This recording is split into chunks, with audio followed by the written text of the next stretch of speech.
আজকের এই ঐতিহাসিক জাতীয় সমাবেশের সম্মানিত সভাপতি জামায়াত ইসলামীর আমির ডাক্তার শফিকুর রহমান, মঞ্চে উপস্থিত অন্যান্য জাতীয় নেতৃবৃন্দ এবং আমার সামনে আগত সারা বাংলাদেশ থেকে জামায়াত ইসলামের নেতা কর্মী ভাই সবাইকে আমার দল গণ অধিকার পরিষদের পক্ষ থেকে সালাম এবং শুভেচ্ছা জানাচ্ছি। আসসালামু আলাইকুম।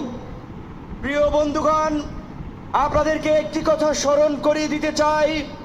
আপনারা যদি ইসলামী রাজনীতি করেন, ইসলামী মূল্যবোধকে সামনে রেখে কথা বলেন, নিশ্চয়ই আপনারা জানেন আল্লাহ তাআলা মানুষকে ধন সম্পদ এবং ক্ষমতা দিয়ে এবং নিয়ে পরীক্ষা করে। গত 16 বছরে আমাদের কাছ থেকে আল্লাহ তাআলা নিয়েছেন, আমাদের ধৈর্যের পরীক্ষা নিয়েছেন। আমরা সেই পরীক্ষায় উত্তীর্ণ হয়েছি বলেই আমাদেরকে এই রহমতের জুলাই উপহার দিয়েছিলেন। যেই জুলাইয়ে আমরা বাংলাদেশের মানুষের উপরে চেপে থাকা দৈত্য দানবের মতো 16 বছরের ফাঁসিবাদকে পরাজিত করেছি।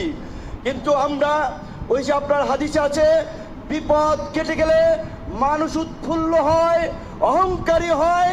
তাই আমরা দেখতে পাচ্ছি এই গণ অভ্যুত্থানে আমাদের অংশীজনেরা, মজলুমরা আজকে উৎফুল্ল অহংকারী হয়ে জালিম হয়ে উঠছে।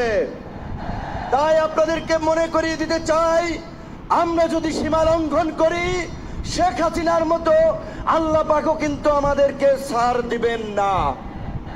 আজকে যেই ছাত্র জনতার সংগ্রামের মধ্য দিয়ে, যেই রক্ত এবং প্রাণের বিনিময়ে আমরা এই ঐতিহাসিক পরিবর্তন পেয়েছি, এই পরিবর্তনকে টেকসই করার জন্য আজকে বাংলাদেশের মানুষ যে শাসনতান্ত্রিক এবং সরকার ব্যবস্থার পরিবর্তনের আওয়াজ উঠিয়েছে, সরকারকে বলতে চাই সেই শাসনতান্ত্রিক ব্যবস্থার মৌলিক পরিবর্তন না করে আপনারা নির্বাচনের দিকে হাঁটবেন না।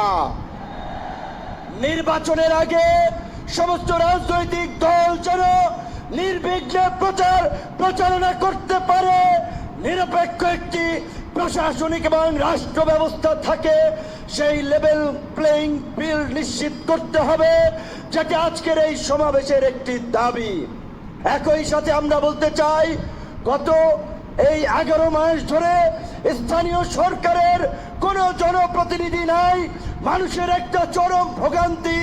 তাই অনতিবিলম্বে স্থানীয় সরকার নির্বাচনের মধ্য দিয়ে জনগণের এই দুর্ভোগ লাঘব করেন। আমার ভাই, আমার সহকর্মী, সহযোদ্ধা বন্ধু জাহিদুল ইসলাম বলেছে, আমিও তার সাথে একাত্মতা পোষণ করে বলতে চাই। অনেকেই আমাকে ইয়ার্কি করে বলে, ভাই ডাকসুর চাবি কি আপনি নিয়ে গেছেন নাকি? ডাকসু তো আর খোলে নাই আপনার পরে। তো আমি বলতে চাই, ডাকসু সহ সকল ছাত্র সংসদ নির্বাচনের মধ্যে দিয়ে ছাত্র রাজনীতিতে একটি গুণগত পরিবর্তনের ধারা এই সরকারকে শুরু করতে হবে। একই সাথে আমাদের এই অঙ্গীকারের বিনিময়ে এই পরিবর্তনকে দীর্ঘস্থায়ী করার জন্য, এই জুলাইয়ের সুফল মানুষের কাছে পৌঁছে দেওয়ার জন্য ঐতিহাসিক যে জুলাই ঘোষণাপত্র এবং যে জুলাই সনদ, আমরা আশা করি সরকার সেটি এই জুলাই মাসে বাস্তবায়ন করবে। অন্যথায় জুলাইয়ের অংশীদাররা এই সোহরাওয়ার্দী উদ্যানে যেমনি কিছুদিন আগে ইসলামী আন্দোলন সমাবেশ করছে, জামায়াত করছে, অন্যান্য দল করছে, সরকার যদি জুলাইয়ের ঘোষণা এবং জুলাই সনদ দিতে ব্যর্থ হয়, আমরা জুলাইয়ের অংশীদাররাই ঐক্যমতের ভিত্তিতে এই সোহরাওয়ার্দী উদ্যানে আমরা ঘোষণা করব। ধন্যবাদ।